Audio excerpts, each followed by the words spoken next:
Dans l'assemblée des saints, assoiffé je me tiens, que ton onction descende sur moi.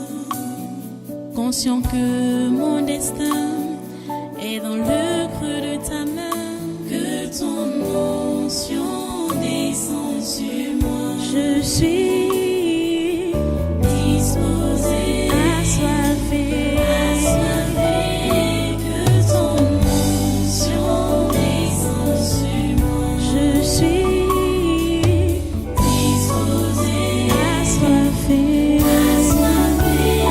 que ton onction descende sur moi.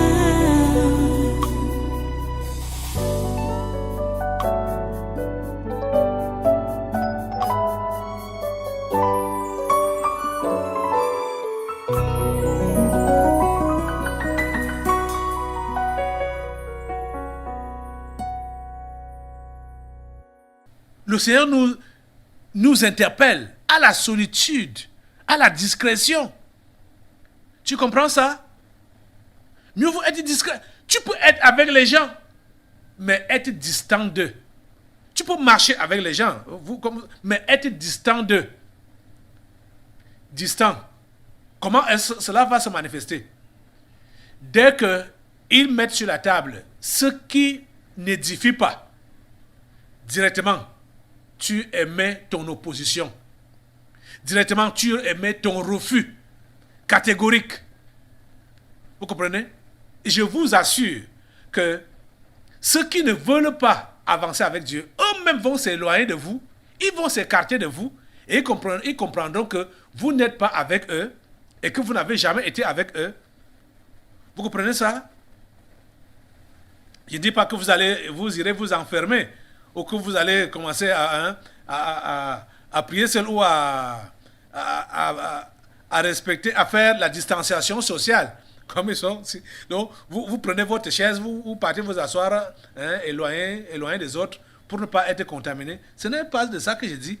C'est votre esprit que vous devez mettre à l'écart. Et vous ne devez jamais vous associer avec ce qui va souiller votre esprit, votre homme intérieur. Donc, votre vrai homme, votre vraie nature ne doit pas connaître la souillure. Tu as compris ça? On continue. Verset 18. Écrit à l'ange de l'église de Thyatire. Voici ce que dit le Fils de Dieu, celui qui a les yeux comme une flamme de feu, et dont les pieds sont semblables à des airains ardents. Je connais tes œuvres, ton amour, ta foi, ton fidèle service, ta constance et tes dernières œuvres plus nombreuses que les premières. Mais ce que j'ai contre toi, c'est que tu laisses la femme Jézabel, qui se dit prophétesse, enseigner et séduire mes serviteurs, pour qu'ils se livrent à l'impudicité et qu'ils mangent des viandes sacrifiées aux idoles. Je lui ai donné du temps afin qu'elle se repentît, et elle ne veut pas se repentir de son impudicité.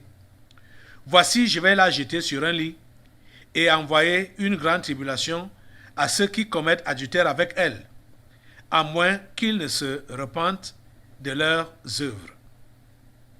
Je ferai mourir de mort ses enfants, et toutes les églises connaîtront que je suis celui qui sonde les reins et les cœurs, et je vous rendrai à chacun selon vos œuvres.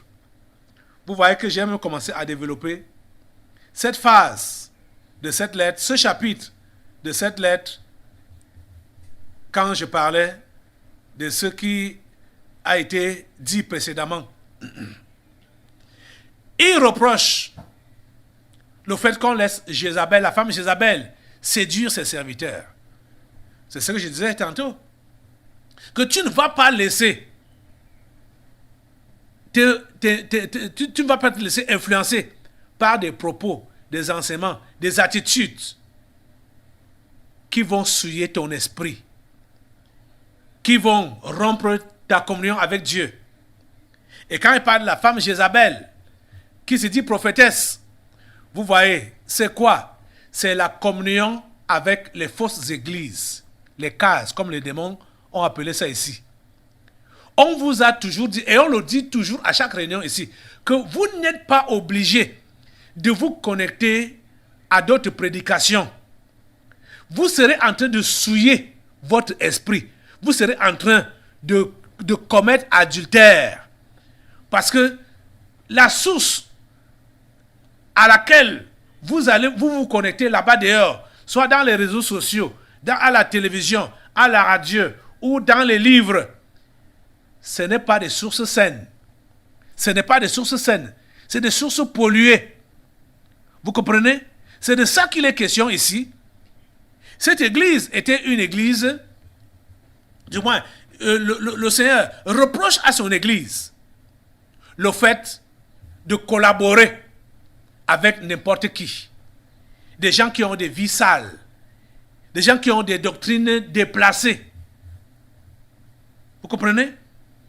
Vous savez qu'au niveau de la religion, il est courant de voir que le catholique se marie avec le protestant, le catholique se marie avec le musulman est là, il faut beaucoup de diplomatie, hein? Soit que le catholique va prétendre qu'il se convertisse, donc faire semblant de se convertir, hein? Ou même deviennent même musulmans, parce que pour les musulmans, eux, ils sont catégoriques. Ils sont catégoriques. Il faut vraiment que la fille là soit rebelle pour épouser quelqu'un qui n'est pas dans l'islam. Hein? Je vous assure. Et ce que je vous dis là, c'est ce que j'ai expérimenté. Parce que les parents vont demander aux jeunes hommes qui veulent épouser leur fille musulmane que, bon, fais quand même les rites musulmans là. Donc, baptise-toi, prends un nom musulman, même si tu ne pratiques pas après. Parce qu'on ne peut pas tolérer que notre fille épouse un païen. Donc, ceux qui ne connaissent rien, peuvent s'engager à faire ça, à se baptiser chez les musulmans et recevoir un nom musulman pour épouser la fille musulmane. Le géniteur de ma femme m'avait demandé ça, parce qu'ils sont musulmans. Il m'a demandé de faire ça. Je lui ai dit, je ne peux pas faire ça. Je suis serviteur de Dieu. Je ne peux pas me convertir à l'islam. C'est vous plutôt qui devez vous convertir à Jésus-Christ. J'ai commencé à l'évangéliser directement là. Vous comprenez?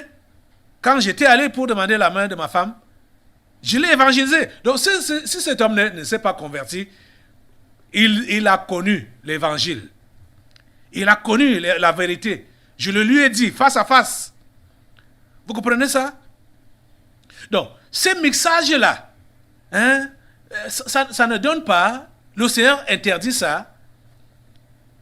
Les prophétesses, les prophètes, les apôtres, machin, hein, les gens, avec des vies sales, vous dites que vous communiez avec eux, vous priez avec eux. Je vous l'ai dit, vous ne connaissez pas l'identité spirituelle de quelqu'un, ne priez pas avec cette personne. Ne priez pas avec cette personne. Vous comprenez ça? Ne priez pas avec cette personne. Ne dites pas Amen à sa prière. Parce que vous ne savez pas dans quel est l'esprit qui l'anime. Vous comprenez? C'est ça que Jésus dit ici. C'est ça qu'il dit ici. Mais ce que j'ai contre toi, c'est que tu laisses la femme Jézabel, qui se dit prophétesse, enseigner et séduire mes serviteurs. Hein? Quand tu dis Amen à leurs enseignements, tu dis Amen à leurs prophéties, tu dis Amen à leurs choses, ça veut dire que tu consens. Hein? Et tu entres dans le même esprit avec eux. C'est de ça qu'il est question. Vous êtes en train de comprendre ça?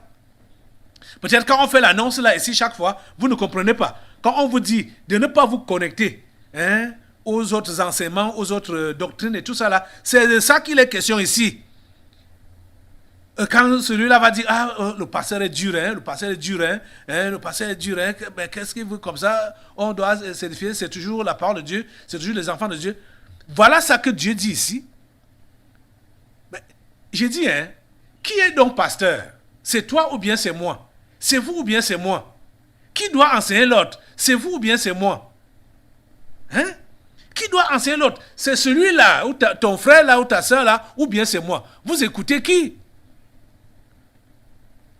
Vous voyez, on ne peut pas, par exemple, quand on fait les annonces ici, on ne peut pas se mettre à vous donner tout l'enseignement à ce sujet-là. quand on vous dit que ne vous connectez pas à d'autres sources, à d'autres enseignements. Voilà ce donc que je vous dis. Voilà donc ce que je vous montre dans les Écritures. Que c'est Jésus lui-même qui donne cette interdiction-là. Il dit que ce que j'ai contre toi, c'est que tu laisses la femme Jézabel, qui se dit prophétesse, enseigner. Et c'est Dieu, mes serviteurs. Vous n'êtes pas appelés à écouter les autres enseignements. Parce que vous ne connaissez pas la nature spirituelle de ces gens-là. Ce sont des Jézabel. Vous comprenez? Ce sont les Balaam, ce sont les Nicolas. Vous comprenez ça? On va évoluer. Je vous dis que ce que Jean a vu dans l'Apocalypse et ce qu'il a écrit là, c'est nous que ça concerne. C'est cette époque que ça concerne. Si nous devenons des chrétiens véritables, comme le Seigneur nous interpelle dans ce livre de l'Apocalypse, c'est là que vous allez voir ce réveil se déclencher.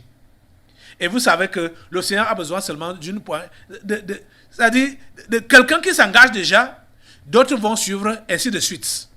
Ouais, une personne d'abord. Donc, ne regarde pas à côté, à gauche, à droite pour dire qu'ils sont combien qui se sont engagés véritablement. Ils sont combien?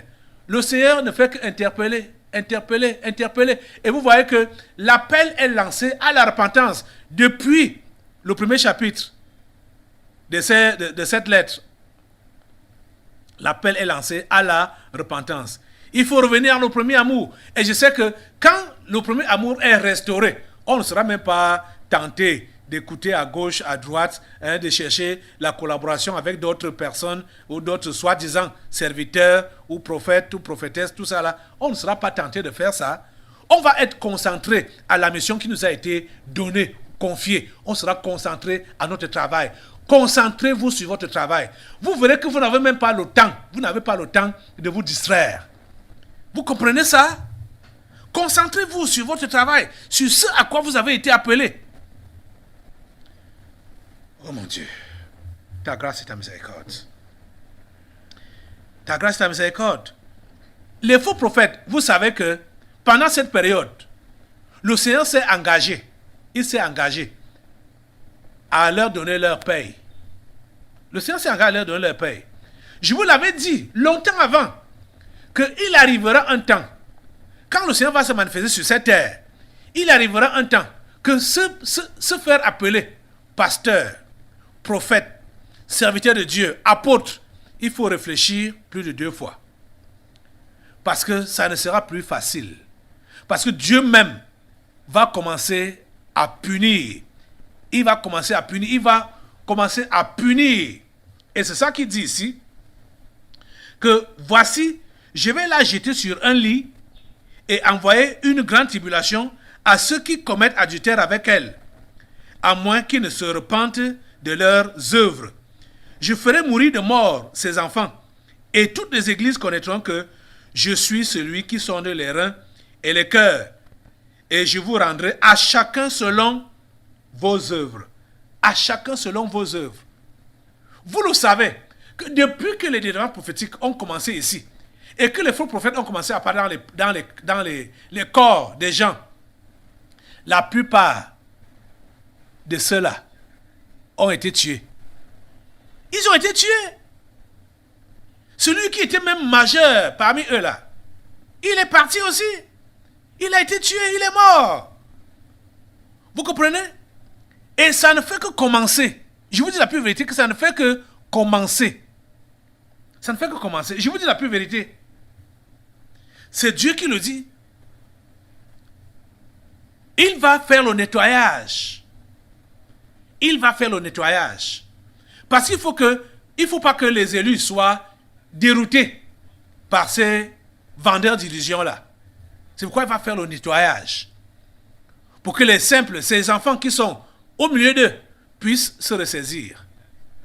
Vous comprenez ça? Il dit, verset 24, à vous, à tous les autres de Thyatire, qui ne reçoivent pas cette doctrine et qui n'ont pas connu les profondeurs de Satan, comme il les appelle, je vous dis, je ne mets pas sur vous d'autres fardeaux. Seulement ce que vous avez retenez-le jusqu'à ce que je vienne. Oh mon Dieu. Vous pouvez compter tout ce que Dieu vous a donné ici, là. Dieu dit ce que vous avez, retenez-le. Retenez-le.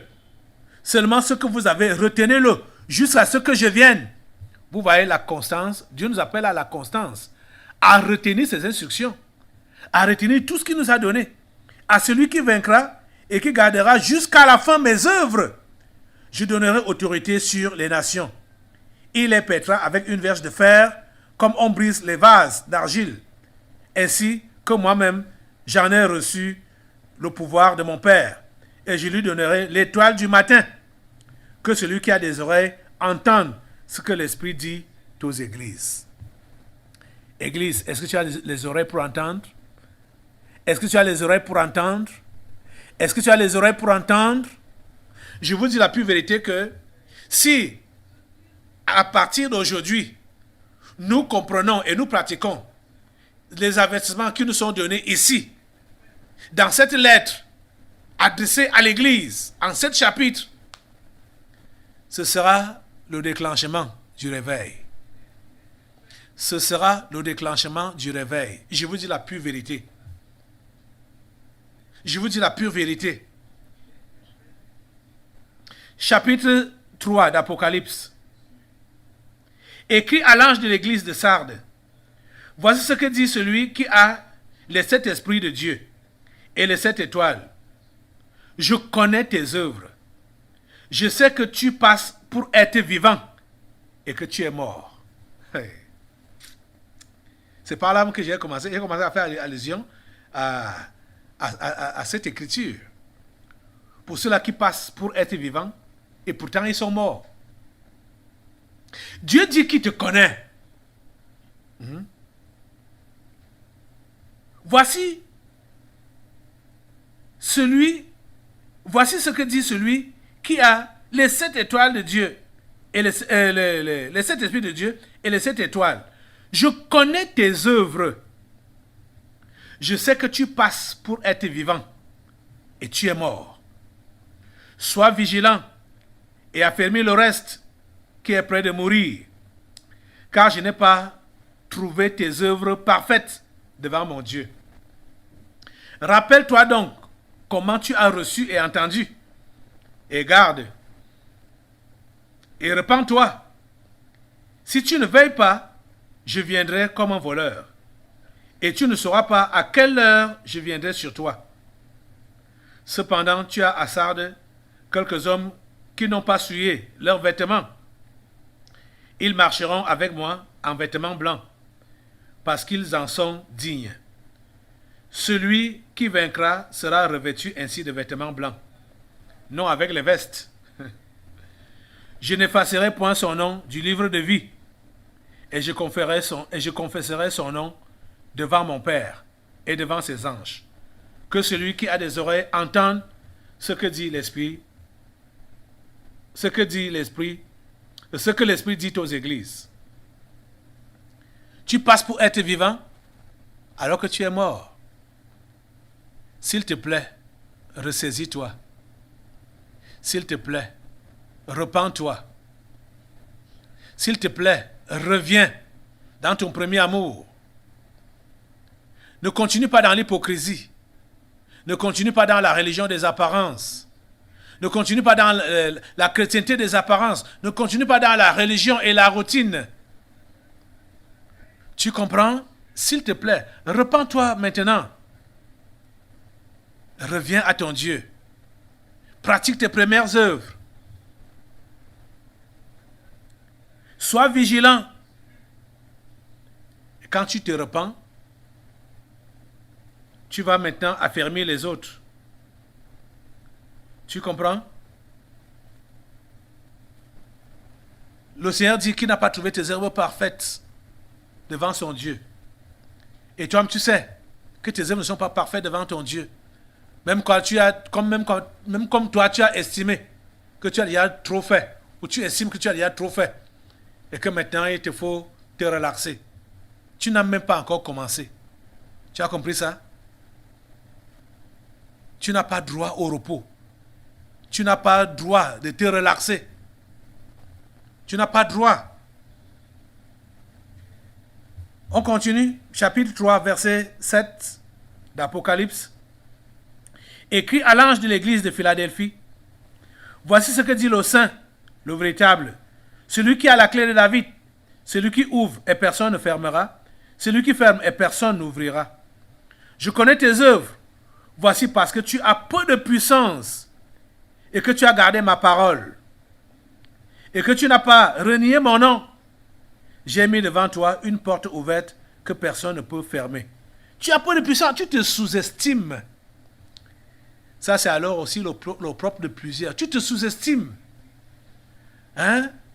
Tu vois que tu n'es rien, tu ne peux rien. Par toi-même, hein? Et tu ne t'appuies pas sur Dieu. Hein? Et c'est pourquoi toi, tu veux abandonner. Comme je ne peux rien, qui va même m'écouter? Je ne sais pas parler, je suis infirme, je suis malade. Hein? Qui va m'écouter? Il faut que Dieu fasse d'abord un miracle dans ma vie. Il faut que Dieu change d'abord ma situation avant que je puisse parler, parce que là, j'aurai un grand témoignage et on pourra donc m'écouter. Tu as peu de puissance. Tu te sous-estimes. Dieu le sait. Tu as peu de puissance. Mais Dieu dit, je connais tes œuvres. Tu n'as pas besoin de compter sur ta puissance. Tu dois compter sur la puissance de celui qui t'envoie, de celui-là qui t'a sauvé. Dieu ne regarde pas ce que tu as. Dieu regarde ce qu'il a déposé en toi et ce qu'il peut déposer en toi. Tu comprends, non? Et tu ne dois pas regarder ou compter sur ce que tu as. Tu dois compter sur ce que Dieu dépose en toi. C'est pourquoi tu dois te reposer sur lui. Tu dois te reposer sur Dieu. Tu dois te reposer sur Dieu. Tu as compris ça? Tu as peu de puissance. C'est vrai. Et ceux-là qui pensent même qu'ils sont puissants, ils ne peuvent rien faire avec leur force. Parce que ce n'est pas notre force qui peut faire le travail de Dieu. Dieu a dit que ce n'est pas par la force, ni par la puissance, mais c'est par mon esprit. Tu as compris ça? Appuie-toi sur lui. Appuie-toi sur Dieu. Appuie-toi sur Dieu. Appuie-toi sur Dieu. Abandonne cette assurance-là sur tes capacités, sur ton intellect, sur ta force physique, sur tes relations, sur tes connaissances. Abandonne cela. Tu comprends ça? Abandonne cela. Oh mon Dieu. Merci de réveiller les esprits. Et merci de leur donner de comprendre. Ton interpellation aujourd'hui. Alléluia. Alléluia. Béni soit le Seigneur. Tu as peu de puissance. Et Dieu dit, j'ai mis devant toi une porte ouverte que personne ne peut fermer. Voici, je te donne de ceux de la synagogue de Satan, qui se disent juifs et ne le sont pas, mais qui mentent. Voici, je les ferai venir, se prosterner à tes pieds et connaître que je t'ai aimé, parce que tu as gardé la parole de la persévérance en moi. Je te garderai aussi à l'heure de la tentation qui va venir sur le monde entier pour éprouver les habitants de la terre. C'est dans ce contexte-là que nous sommes. Et voilà ça que Dieu, c'est ce réveil-là que Dieu annonce dans ce chapitre et dans ces versets. Dans le chapitre 6 de cette lettre qu'il a adressée à l'église. C'est ce réveil que Dieu annonce en ce temps-ci. C'est ça que Dieu annonce là. Il y a une porte devant nous que personne ne peut fermer. Et vous voyez que Dieu a été fidèle en ça, que malgré le fait qu'il soit venu bâcler, fermer notre auditorium, Dieu a continué à travailler avec nous en plein air, dans notre faiblesse, dans notre impuissance. Dieu a continué à opérer les délivrances prophétiques, à libérer les nations, à libérer les individus, parce qu'il a prévu qu'en ce temps-ci, il doit sauver même ceux de la synagogue de Satan qui doivent venir se prosterner devant nous. Vous comprenez ça? Nous sommes dans cette période-là. Oh mes amis, je vous dis que cette prophétie est dans son temps. Elle est dans son temps. Elle est dans l'accomplissement. Cette prophétie, elle est dans l'accomplissement. Je vous dis la pure vérité, que cette prophétie est dans son accomplissement. Elle est dans son accomplissement. Je vous dis la pure vérité. Je vous dis la pure vérité. Vous comprenez ça? Donc, le temps que vous avez perdu depuis là, et que vous êtes en train de perdre depuis là, s'il vous plaît, rachetez ce temps-là. Rachetez le temps. Ressaisissez-vous. Ressaisissez-vous. Nous sommes dans le temps, nous sommes dans la période. C'est le moment du réveil. C'est le moment où Dieu va se manifester. C'est le moment où il va sauver en masse. C'est le moment. Nous avons peu de puissance, c'est vrai. Mais on ne doit pas compter sur notre puissance. On doit compter sur lui. On doit compter sur lui. Tu as compris ça? Il dit, je viens bientôt. Retiens, le verset 11. Je viens bientôt. Retiens ce que tu as, afin que personne ne prenne ta couronne. Oh, alléluia. Celui qui vaincra, je ferai de lui une colonne dans le temple de mon Dieu. Il n'en sortira plus. J'écrirai sur lui le nom de mon Dieu et le nom de la ville de mon Dieu, de la nouvelle Jérusalem qui descend du ciel d'auprès de mon Dieu, et mon nom nouveau, que celui qui a des oreilles entende ce que l'Esprit dit aux églises. Mon ami, n'es-tu pas galvanisé ce matin de vaincre? Sois vainqueur. Sois vainqueur. Sois vainqueur. Sois vainqueur. Celui qui vaincra, je ferai de lui une colonne. Le Seigneur dit, je viens bientôt. Retiens ce que tu as, afin que personne ne prenne ta couronne. Retiens ce que tu as, afin que personne ne prenne ta couronne. Je viens bientôt. Le Seigneur vient bientôt. C'est après ce réveil que la trompette va sonner. Ce réveil annoncé. C'est après cela que la trompette va sonner. Et voilà ça qu'il a détaillé ici, dans ce chapitre. Vous comprenez? Et nous sommes dans le temps. Nous sommes dans le temps. Je vous dis la pure vérité, ne soyez plus distraits. Engagez-vous. Prenez votre engagement et soyez constants à servir Dieu en ce temps de la fin. Ô Seigneur, réveille-les. Ô Seigneur, réveille ton Église. Ô Seigneur, réveille ton Église. On va au chapitre 14 d'Apocalypse 3, où il dit, écrit à l'ange de l'Église de Laodicée, voici ce que dit l'Amen, le témoin fidèle et véritable, le commencement de la création de Dieu. Je connais tes œuvres. Je sais que tu n'es ni froid ni bouillant. Puisses-tu être froid ou bouillant, ainsi parce que tu es tiède, et que tu n'es ni froid ni bouillant, je te vomirai de ma bouche. Parce que tu dis, je suis riche, je me suis enrichi, et je n'ai besoin de rien. Et parce que tu ne sais pas que tu es malheureux, misérable, pauvre, aveugle et nu. Je te conseille d'acheter de moi de l'or éprouvé par le feu, afin que tu deviennes riche, et des vêtements blancs, afin que tu sois vêtu afin que tu sois vêtu et que la honte de ta nudité ne paraisse pas. Et un collier pour oigner tes yeux, afin que tu vois. Moi, je reprends et je châtie tout ce que j'aime. Aie donc du zèle et repens-toi. Voici, je me tiens à la porte et je frappe. Si quelqu'un entend ma voix et ouvre la porte, j'entrerai chez lui, je souperai avec lui et lui avec moi. Celui qui vaincra, je le ferai asseoir avec moi sur mon trône, comme moi j'ai vaincu et je me suis assis avec mon Père sur son trône. Que celui qui a des oreilles entende ce que l'Esprit dit aux églises. Vous voyez que le Seigneur a parlé à toutes les catégories de chrétiens, même ceux-là qui sont imbus d'eux-mêmes, ceux-là qui pensent qu'ils ont tout.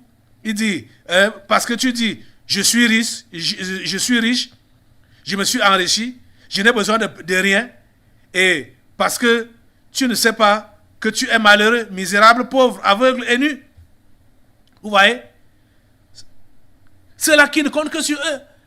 Le jour où il y avait, c'était quel esprit là, qui, c'était les bagages, je crois. Les bagages, c'était le séminaire de Caen là, soit je crois du mois passé, hein, où les uns et les autres avaient des valises, des conteneurs, même des entrepôts.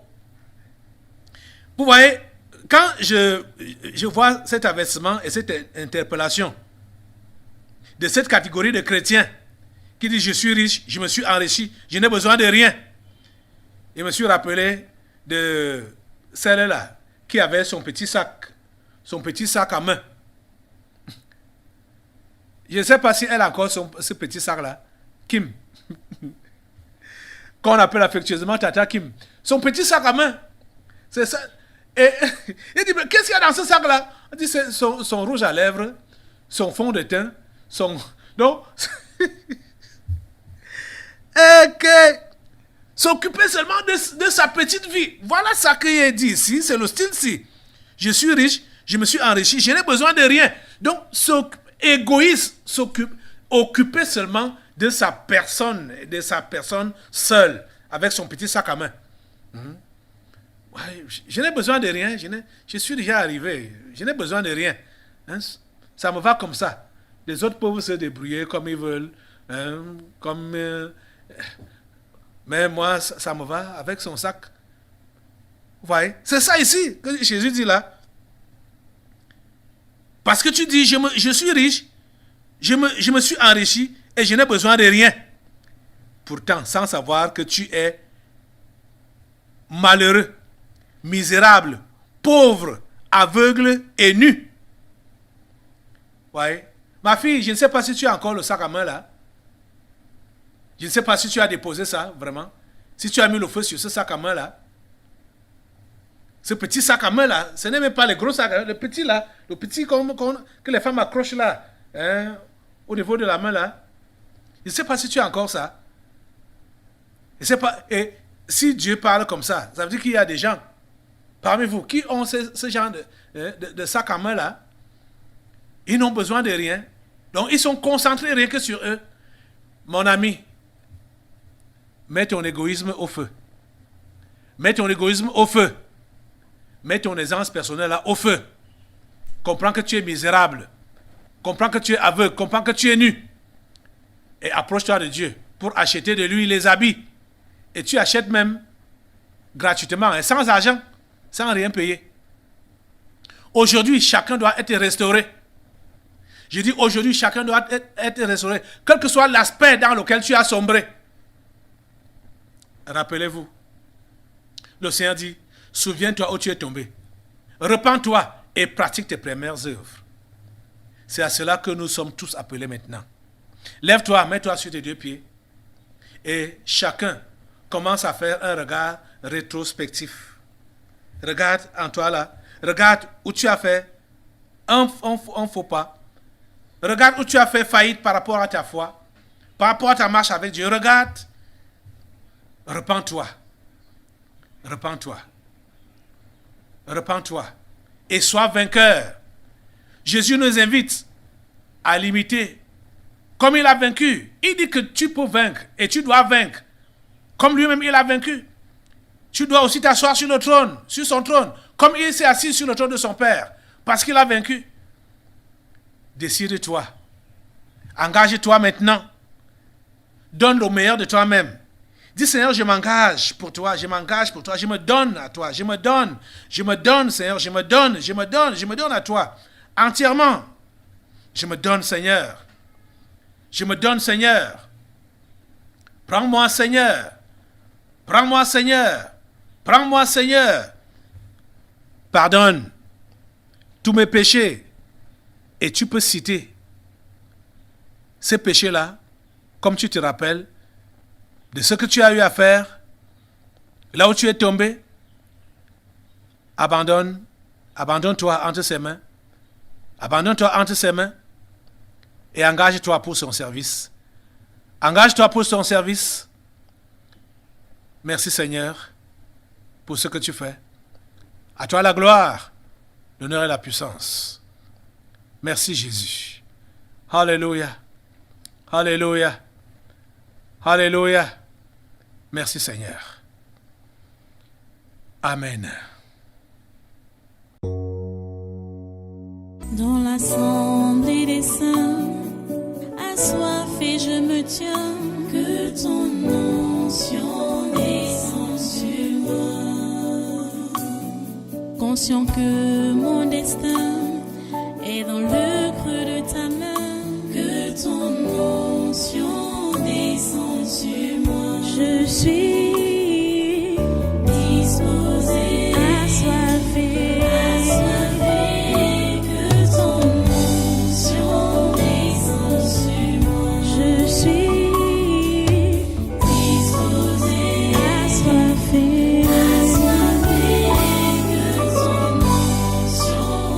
son chemin.